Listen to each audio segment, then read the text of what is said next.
Oi, gente, tudo bom?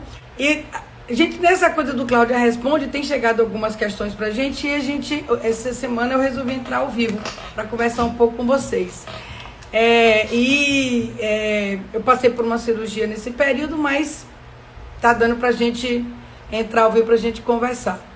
Bom, tem duas coisas que eu gostaria de falar, duas questões que apareceram pra gente e que eu resolvi vir ao vivo falar para vocês. A primeira é uma mãe que me pergunta sobre como alfabetizar uma criança, no caso uma criança autista e que não é não verbal. E eu conversei muito com a produção sobre essa pergunta, né? Eu acho ótimo. Boa noite. E fiquei pensando, né? Como é que eu posso trazer alguma coisa que possa somar a angústia dessas pessoas, né? A angústia de vocês, mães, né? E como eu estava explicando, como é que a gente faz isso? Como é que a gente, não só, no caso, uma criança que tem autismo, mas como é que a gente trabalha com uma criança não verbal? Veja bem, não existe uma fórmula, né? Infelizmente, a gente não consegue ter um plano de fuga, não existe uma maneira certa, uma fórmula para a gente dizer para vocês, faça assim que tudo dá certo. Não existe, porque cada criança é uma criança. Uma criança não verbal é uma criança que ela na verdade, demanda pra gente um trabalho, às vezes, até muito maior, pra gente conseguir ter esse comando com eles, por causa da troca, da comunicação, que às vezes ele não tem a expressiva e às vezes ele não tem a interpretativa, né? A de recepção. Ele não entende aquilo que é passado para ele. Então já fica um pouco mais complicado. Então, é necessário que a gente saiba exatamente como é que está essa linguagem dessa criança não verbal, mas é compreensível. Existe? Ele consegue receber? Como é que é essa recepção? Então, há muito tempo atrás, eu tive uma criança que ele apresentava o que passou algum tempo atrás sendo chamado de Asperger, né, que deixou de ser, por conta do que se descobriu em relação a isso. E ele era uma criança que ele era não verbal. Ele falava muito pouco. Ele tinha um nível de expressão muito baixa. O irmão dele já tinha essa suspeita, ele vem logo atrás com tudo isso. E ele é uma criança que, quando ele começou, em algum momento ele começou a se expressar, a gente percebeu que ele tinha, na verdade, um ganho muito grande no processo de aprendizagem. E ele não mostrava isso. E aí a gente começou a explorar através desse processo. Mas como ele conseguiu passar por tudo isso? São mecanismos próprios. E a gente continuava a investir. Então, o meu papel como terapeuta ocupacional, eu invisto, eu corro atrás, eu estou sempre ali insistindo, explorando o máximo de potencial daquela criança para criar habilidades. Fato de que a gente não trabalha com deficiência nem com transtorno. As pessoas ouvem isso e não entendem. Eu não entendo. Eu trabalho com a criança que apresenta uma alteração, seja deficiência ou transtorno, e eu vou desenvolver o potencial dessa criança buscando habilidade. Quais os caminhos que a gente toma? A gente toma aquilo que ele oferece para mim. Se ele senta e me ouve, ótimo. Se ele senta e troca comigo, ótimo. Se ele aceita uma brincadeira, eu vou pela brincadeira. Se ele aceita estar comigo e brincar comigo de alguma forma e aceita que eu faça pequenas intervenções, eu vou devagar. Então não existe, na verdade, uma fórmula ou uma maneira taxativa de acontecer a coisa, né? A gente tem que ver o que vem da criança, né? O que ela traz para mim. E aí a gente vai trabalhar em cima dessas necessidades, que é o que ele traz pra gente. Que eu acho que é importante por aí. Graças a Deus. Então, Pedro foi uma criança que eu vou até... Ela tá trazendo pra mim, se ela tá trazendo, e eu vou trazer na verdade, como um incentivo, né, para tudo isso. Então, o que Pedro chega para mim, ele é uma criança não verbal, mas eu preciso trabalhar algumas funções dele para poder eu ter realmente... um retorno, ou ele ter esse retorno desse estímulo. Então, o que acontece? Eu tenho que parar, né? Eu tenho que passar para a mãe, eu tenho que agregar essa mãe, vamos trabalhar as questões da função executiva. Se eu tenho essa função executiva já trabalhada, se eu tenho essa função executiva estimulada, que seria o aplicativo do não instalado, eu vou conseguir que Pietro sente, eu vou conseguir que ele me ouça. Eu já consigo hoje que ele consiga olhar para um caderno, que ele pegue um lápis, que ele risque. Esse riscar desajeitado, essa coisa de qualquer forma, massa, porque ele está começando a descobrir que existe uma causa e efeito da mão com o olho. que seria a primeira coordenação a ser estimulada dentro desse sentido. Mas até para fazer isso, eu preciso que ele tenha um momento de parar, um momento de busca, um momento de curiosidade, um momento de percepção. O que é isso? Riscou? O que é isso? Que é o mesmo efeito que quando a criança tem 3 meses, ela descobre as mãos. Quando a criança está deitada e que ela olha a mão e ela percebe que isso aqui mexe e que ela não entende como isso aqui faz efeitos para ela. Então, são esses acreditar da criança, são essas coisas que vão crescendo e em cima desses potenciais a gente vai trabalhando. Então, quando a gente tem uma criança que apresenta essa disfunção, que é a disfunção da função executiva, a primeira coisa que a gente tem que fazer é tentar organizar todo esse padrão para que a gente possa começar a estimular as áreas de cognitivo, que são as áreas frontais superiores. Então, a criança pode ser muito inteligente, sabe? Altamente inteligente.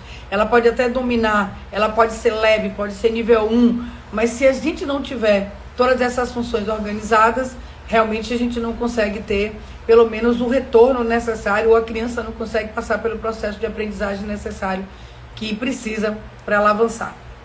Então, assim, de certa forma, como eu estou dizendo, não existe, né? Não existe a fórmula, infelizmente não existe um manual de instrução, mas existe sim um estimular e a gente tentar trabalhar através do que a criança apresenta de potencial as suas habilidades para o processo de aprendizagem. Cláudia, com certeza ela vai ler e escrever? Não sei, porque depende de cada um. Não é como eu estou dizendo, eu preciso conhecer a criança, eu preciso estar perto dela, eu preciso estar junto com a equipe para a gente saber exatamente o prognóstico dessa criança, porque cada um é um. É por isso que eu digo que não é uma criança autista, não é uma criança deficiente, mas é com. Por quê? Porque é uma criança que tem todo um padrão, a gente tem que levar em consideração a personalidade, a gente tem que levar em consideração como ela veio, como ela foi criada, as influências externas e internas, para a gente poder dizer alguma coisa para vocês. Beleza. Essa seria a primeira pergunta, eu espero que tenha ajudado a pessoa que tenha feito a pergunta, né, que apareceu essa semana. E uma outra questão é um professor que eu acho massa, fico muito feliz dele ele tá fazendo pontuações, acho interessante, quando ele fala da questão da criança especial. Não existe a criança especial. Bom, como eu venho falando, toda criança é especial. E no vídeo eu explico por que a gente chama de especial. Esse é um vídeo para família. Eu quero crescer isso aqui. Na verdade, eu quero uma legião de pessoas entendendo a necessidade que a gente tem de fazer as intervenções junto a essa família em relação às questões neuropsicológicas. E é importante que a gente entenda esse comportamento neuromotor ocasionado por modificações do cérebro. Super importante. E como a gente pode modificar isso? Neuropsicologia é uma área do conhecimento. E a gente, enquanto profissional, a gente tem as ferramentas de modificabilidade. Então, quando a gente chama de criança especial, é porque a gente trabalha para os pais, né? E o nome certo, na verdade, não seria nem deficiência intelectual, mas sim um retardo. Dentro do CID-11 não houve nenhuma mudança para essa nomenclatura, e na UF70 ainda continua sendo retardo. O retardo moderado, o retardo severo, o retardo leve. Existem o limítrofe e o retardo profundo. A gente não usa muito essa palavra retardo exatamente porque ela terminou sendo pejorativa. E esse é o grande problema, é usar as palavras de uma forma pejorativa. A coisa do mongol, é mongol. Para mim, não existe coisa pior do que ouvir isso, né? Ele é mongoloide, nossa. As pessoas levam isso para um nível de pejorativo e que termina menosprezando muito uma condição do outro. Ser chamado de síndrome de Down foi o nome que foi dado, e hoje é da trissomia 21, as pessoas vão mudando no intuito de deixar isso de forma tão pejorativa. Então, quando a gente pensou em estar aqui no canal, e a gente chamou as crianças de especial, seria no sentido de que é uma linguagem que é utilizada muito pelas mães, é utilizada na educação.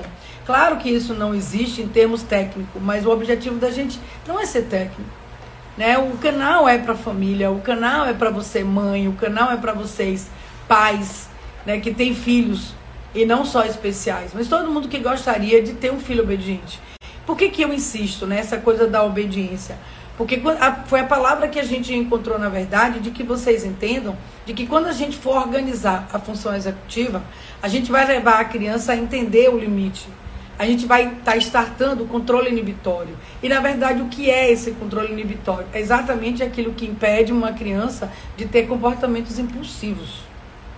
O comportamento impulsivo e automaticamente ansioso e agitado tira a criança do seu prumo e não se organiza no cérebro.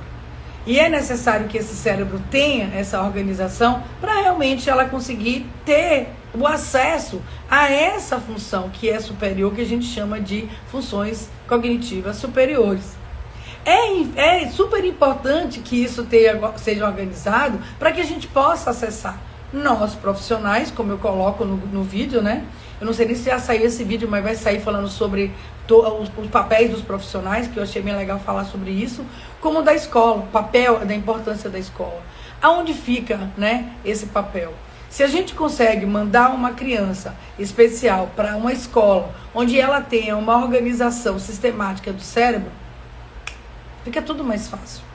A inclusão fica mais fácil, a adaptação fica mais fácil, a socialização fica mais fácil, a intervenção fica mais fácil. E evidentemente que a gente tem resultados com isso.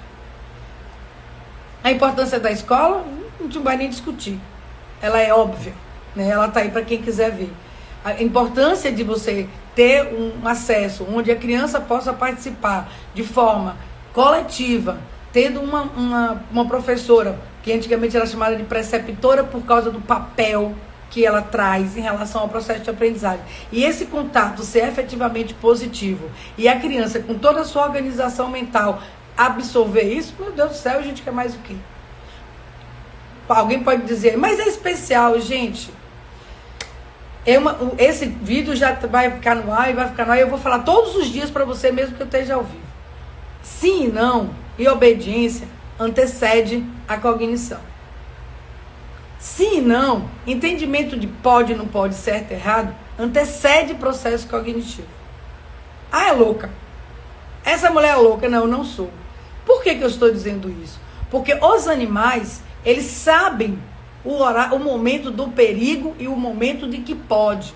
E isso antecede qualquer tipo de inteligência. E nós somos animais. Hoje eu falei isso para um menino e ele deu risada. Mas nós somos. E não fui eu que disse isso. É a biologia. Nós somos a raça humanoide. Humanos.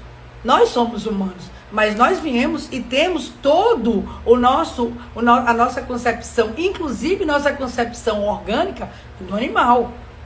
Inclusive existem duas linhas, o próprio veterinário e o médico, inclusive a própria medicação é usada dos humanos. Quantos animais usam medicação dos humanos e quanto tem gente às vezes usando até coisa de cavalo. Não sei se vocês conhecem, mas tem uma pomadinha que diz que é de cavalo, que é uma maravilha. Conheço várias pessoas que usam para entosse. Quando eu falo sobre isso, é para a gente entender de que tudo que a gente tem no início, todo esse processo de entendimento rápido de sim e de não, de sim, de zangado e de alegre, isso antecede o processo cognitivo. Então, quando a gente consegue passar para a criança, quando a gente consegue desenvolver esse processo inicial da criança, para que a gente possa ter, tá aí divertidamente que não me deixa mentir, que existem, ele aborda 5 sentimentos, entre eles o medo, a raiva. Aquilo ali não é só diversão não, gente. Aquilo ali não é só animação não. É baseado em todo o processo da neuropsicologia. Foi estudado por neuropsicólogos, foi pesquisado, feito o filme. E nos 5 elementos a gente tem o nojinho, a alegria e a tristeza. Não só tem coisas boas não, não tem antifrustração não. Tem medo. O que é o medo? É o controle inibitório. O que é a raiva? É exatamente o sentimento de extrapolação daquilo que eu não gosto. O que é o nojo? Ainda tem a surpresa em outro que eu esqueci agora, porque são 7, eles basearam tudo em 5. A gente tem a tristeza. E o que o grande boom do filme? É descobrir a função da tristeza. E durante o filme, é exatamente a tristeza que faz ela parar e voltar para casa. E se dar conta do que ela estava fazendo. Fantástico. O fato de ter tristeza não significa que você deprimiu. O fato de você ser triste não significa que você não vai mais poder viver e vai dar uma bala na cabeça. Não. A tristeza faz a gente pensar. Faz a gente refletir. Cada uma delas tem uma função diferente. E isso antecede o cognitivo. O que é cognitivo, Pedral? Cognitivo é aprendizagem. Não é uma função, é um conjunto sistemático de funções que fazem o aprendizado acontecer, a cognição. Então, tudo que eu falo a respeito da obediência, tudo que eu falo a respeito de sim e de não, e de que a gente precisa acionar esse aplicativo do não, é exatamente antes do processo da cognição. Por isso que é viável a gente conseguir ter um filho obediente. Mas isso depende de como a gente está concebendo todo o nosso processo de educação em casa. O que você está fazendo aqui, Pedral? Tentando mostrar isso para vocês e ajudar. Existem ferramentas. Existem ferramentas, eu estou perguntando e respondendo tudo hoje, viu? Sim, existem ferramentas. Ferramentas próprias, sim, existem ferramentas próprias. E todo mundo sabe usar essa ferramenta. Infelizmente, eu tenho percebido que não. As pessoas estão usando, mas ainda não sabem como exatamente usar. Como um exemplo muito prático, que todo mundo fala. O quadro de rotina. O quadro de rotina, para mim, é um exemplo básico. Existe uma forma de usar o quadro de rotina e existe um objetivo. Não é só simplesmente fazer o quadro de rotina, gente. Mas existe uma sistemática de utilização do quadro de rotina. E ele é uma excelente ferramenta de autocontrole. Como assim? Então, precisa a gente sentar e a gente discutir como ser feito tudo isso. Existem ferramentas próprias para isso. Então, essa birra depende de quantos anos ele tem. Quantos anos ele está. Porque a birra, ela é fisiológica. Não é simplesmente uma coisa qualquer. Ele começa a fazer isso mais ou menos com 2, com 3 anos, quando ele sai do sensório motor, quando ele entra no sensório motor e começa a descobrir a vida e as coisas boas da vida. Aí ele começa a usar o que ele sabe, que é a birra, que é chorar. Porque ele entende, ele vem de lá, olha que antecede, que quando ele chora, alguém dá alguma coisa na boca para ele comer. E aquela dor que ele não sabe que é fome passa. Viu que antecede? Então, quando ele chega com 2, 3 anos e que ele usa o choro para conseguir o que ele quer e que ele avança com a birra, é essa forma que ele trouxe de lá de trás para conseguir o que ele quer. Ele não está errado não, ele está certo. Ele não está errado não. Agora, como lidar com isso? Aí vai entrar você. Aí é o seu dever. Se é um direito dele, fantástico. 3 anos e 10 meses. Então, já começou antes. Como é que lidar com isso? Vamos parar, vamos chamar ele, vamos dizer para ele, olha... de preferência em casa, não faça nada na rua. Chega em casa e quando ele começar, não, mamãe falou que não vai fazer, ele vai dar escândalo, ele vai chatear, ele vai se aborrecer. Isso uma semana, é uma semana de perrengue pro resto da vida em paz. Então começou ali, olha, mamãe disse que não vai dar, ele vai chorar, pega ele, bota ele no quarto, chega lá e diz a ele assim, ó, mamãe, não tem por que você ficar chorando, mamãe disse que não pode, que não é bom pra você, acabou, deixa ele lá. Ele vai parar de chorar. Vai chegar uma hora que ele vai parar de chorar e ele vai lhe procurar. E ele vai querer de novo. Aí você vai dizer, foi o que mamãe falou? Mamãe disse não. Esse é o aplicativo do não. Essa é a importância. Quando ele começar a compreender o que é sim, quando ele começar a usar o que é sim, o que é não, e ele começar a perceber que você dá não para ele começa a organizar o cérebro dele no que pode, no que não pode, no que é certo, no que é errado. Se você sempre diz e cede, e se você fica o tempo inteiro negociando, pronto. Quando você começa... Obrigado. Quando você começa ele começa a perceber os limites disso, gente, fica tudo mais fácil para ele. Não é só para vocês, é para ele. Ele vai começar a compreender o que é certo e o que é errado. E isso não é tão difícil assim, porque você está instalando a sua autoridade. Hoje eu tive, na verdade, uma mãe, ela trouxe, engraçado que ela tem 2 filhos, ela veio trazer o de 1, mas ficou falando de 13. E ela falando da angústia dela, e eu sei que vocês passam por isso, sobre se o que vocês estão fazendo está certo ou errado. E eu estava falando para ela que a gente não pode duvidar da autoridade de ser pai e mãe. Só vocês sabem o que vocês aprenderam durante a vida de vocês. E é muito importante que vocês acreditem naquilo que vocês acreditam. Então, se você acha que você foi muito, de alguma forma, prejudicado pela criação de seu pai, que era grosseiro, que era estúpido, que batia, você não tem que copiar isso, mas você tem que tirar o melhor disso tudo.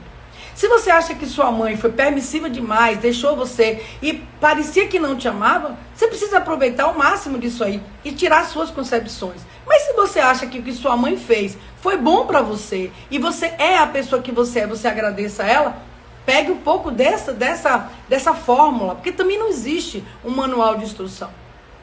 O que existe e que a gente pode falar de modo geral para todos vocês é que o não faz parte da vida da gente. Frustração faz parte de viver. Que nós, os pais, somos as primeiras barreiras para os nossos filhos. Isso eu posso dizer. Que eles têm que lutar contra mim. Que o maior sacrifício de mãe é ver filho chorar junto de mim. É melhor do que tomar pau na rua. De que eu posso ser tudo para ele e ensinar ele a ser forte na rua. Porque eu vou ser a primeira pessoa que ele vai lutar contra. Eu vou ser a primeira pessoa que vou fazer cara feia para ele. Não, mamãe está dizendo que não. E ele vai começar a aprender a lutar. Eu perguntei uma coisa, fiz essa pergunta para uma mãe. Eu perguntei para ela, o que é um soldado? Ela falou, uma pessoa que luta, uma pessoa que vai para a guerra. E como é que ele vai para a guerra? Ela falou, ele passa por um treinamento bem severo, uma coisa bem, sim, pesada, não é brincadeira. Ele não fica só de teoria. Ele vai pro campo, ele passa perrengue, ele vai pra lama, ele vai para os piores lugares. Beleza. Falei, ótimo, então ele tá pronto para ir pra guerra. Mas, olha a pergunta que eu fiz para ela. Mas, seu filho quer ser um espião. Ele quer ser um espião de primeira, de elite. Qual é o treinamento dela? Aí ela disse, o pior possível. Vai ser o mais pesado ainda. Porque ele vai ter que passar por muitas coisas difíceis. Isso. Você quer que seu filho seja soldado ou espião? E se a gente for colocar isso entre... Você tem um filho normotípico, um soldado, funciona. Mas seu filho é especial, ele é o espião. Como é que você vai trabalhar com ele? Entenderam? Fica para vocês pensarem, viu? Fica para vocês avaliarem.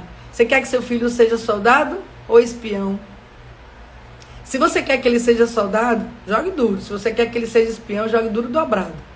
Porque é assim que a gente vai fazer os nossos filhos serem fortes. É esse treinamento comigo, eu, comandando uma situação, que vou fazer diferença na vida dos meus filhos. Você não está sendo dura? Não, eu estou sendo realista. E precisa você ser extremamente grosseira, estúpida, fria com seu filho? Não. Basta você ter autoridade. Quando vocês descobrirem que vocês têm autoridade suficiente e que seus filhos vão lhe obedecer o suficiente no momento certo, a gente deita e rola. Quer um jogue duro, Dione. Se você quer ter um da CIA, jogue duro. Porque para ser espião não é fácil, não. É muito mais difícil. Mas se você tá ali assistindo o seu dia a dia, vendo seu filho crescer, fica muito mais fácil. É muito mais do que o que a gente possa imaginar. Mas tem que ser um treinamento real, viu, gente? E a gente tem que ser, sim, nesse momento tem que ter um coração de mãe. Sacrifício de mãe é ver filho chorar junto da gente, viu? Não é a gente esperar que ele chore lá fora, não. É deixar junto da gente e ver ele chorar, segurar duro e dizer, ele tá crescendo. Tá certo? Tô indo, viu? Alguém quer fazer alguma pergunta, fazer alguma colocação? Eu ainda tenho alguns minutinhos aqui pra gente poder continuar. Quero uma perguntinha só pra gente fechar. Quem quer filho espião? Quem quer filho soldado? Me diga aí. Uma perguntinha aí, rapidinha. Clarice que entrou agora, seja bem-vinda, Clarice. A gente vai continuar aqui. Vem, Johnny, vem. Com certeza vem. Com certeza vem. A gente não tem noção como. Hoje eu posso dizer para vocês que, inclusive, como mãe, eu tenho os meus. Eu sou mãe solo, né? Como eu já disse, eu criei meus filhos sozinha, são 2. E eu tenho. Eu acho que eu quero espiar. Jogue duro. Jogue duro. O meu resultado aqui entrando, MC Guzmão aqui, ó aí. Essa aí é espião. Essa aí a mãe joga duro, essa aí faz para ser o espião. Isso. O espião você tem que jogar mais duro. Mas o retorno vem porque com certeza ele não vai ser pego. Se ele ser pego, ele vai saber se sair e ele vai ter jogo de cintura mais do que todo mundo. Eu tenho que ser, nesse momento, o maior inimigo. Mas na verdade, eu tenho que mostrar para ele a minha barreira para ele saber lutar lá fora. Então, se vocês querem ter filho espião,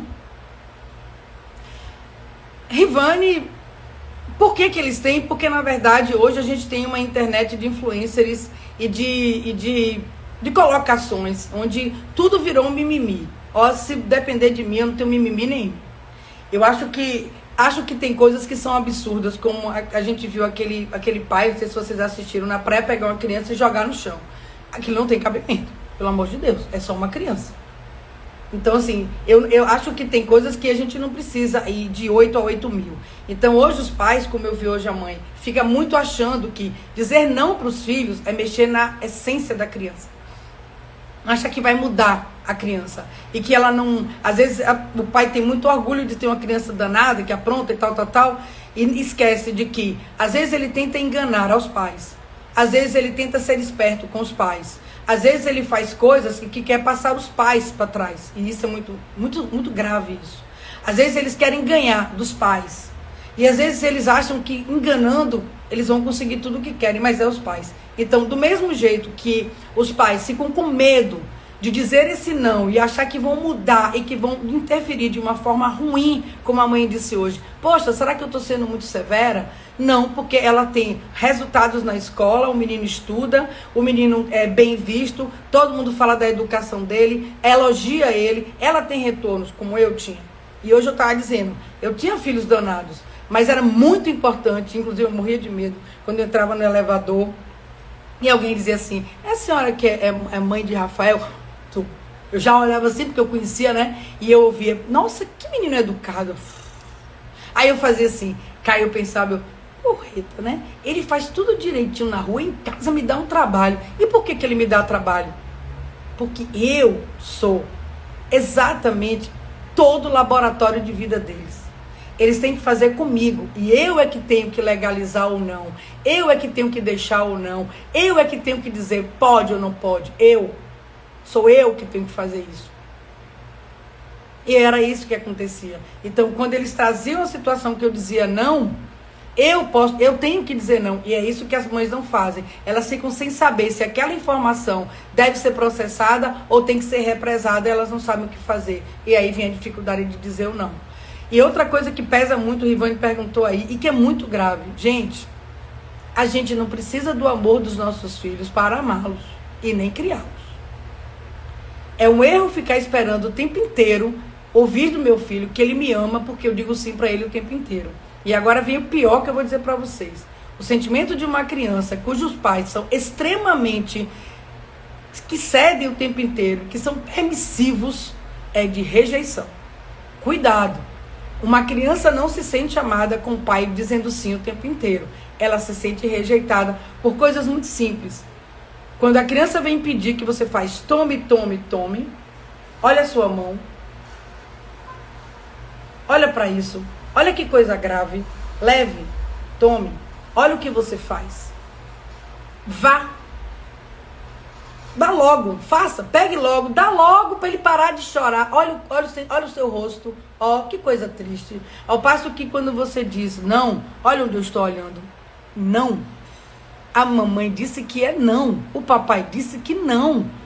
Porque isso vai lhe fazer mal. Eu sei que você vai chorar. Eu sei que você vai ficar chateado. Mas a mamãe está tomando conta de você. Ó, você quer chorar? Você vai chorar lá. Quando você parar de chorar, a gente conversa. Ó, meu filho, não. Olha quanto tempo eu passo olhando para ele.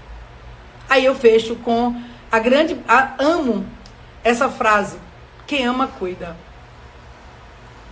Rapaz... Você pega pesado logo com essa garotinha de 14 anos, porque com 15, na hora que ela fizer me largue, fica difícil pegar. Não bata de frente com ela, apenas dê a ordem e saia. Com 14 anos, eu te digo que não vale a pena você ficar batendo de frente com ela, porque ela vai discutir com você, eles têm argumento para tudo. E eles não estão muito preocupados se tem fundamentação no argumento, não. É só argumentar, acabou. Então, é não e acabou. Das costas e sai. Quando ela estiver calma, você tenta conversar com ela. Fora isso, não bata de frente, porque é desgaste, desgaste, desgaste. Minha mãe, não. Eu já lhe disse que não. Minha mãe, eu lhe odeio. Ok, pode me odiar. Minha mãe, eu não gosto de você. Não pode, não vai ser outro problema, não. Pode deixar que eu vou continuar sendo sua mãe. Nasceu daqui, minha filha, não tem jeito, não vai mudar. Ó, respostas básicas, simples e não bata de frente, não. Gente, eu fico por aqui. Tchau pra vocês. Adoro entrar ao vivo, gente. Eu vou tentar entrar mais vezes ao vivo. Adoro entrar ao vivo, porque ver essas discussões eu acho ótimo. Gente, beijo no coração. Tchau pra vocês. A gente continua durante a semana mandando vídeo. E se vocês quiserem, podem inclusive mandar algumas solicitações, perguntas. Ô, Cláudia, fale sobre isso. Explico um pouco mais sobre isso, que eu faço vídeos pra vocês sobre essa coisa toda. Vai, fica salvo assim, vai ser, e a gente vai botar pra frente. Fica no canal, tanto no canal Cláudia Pedralcena, quanto aqui no Instagram pra vocês. Gente, beijo, gratidão pra vocês também, viu? E mandem ver, mandem pergunta aí que a gente tá aqui pra gente responder. O objetivo é, o canal tá perto de vocês. E, gente, vamos ter um filho obediente, que é bom demais. Não é impossível, não. É bom demais, viu? Tchau, gente. Valeu.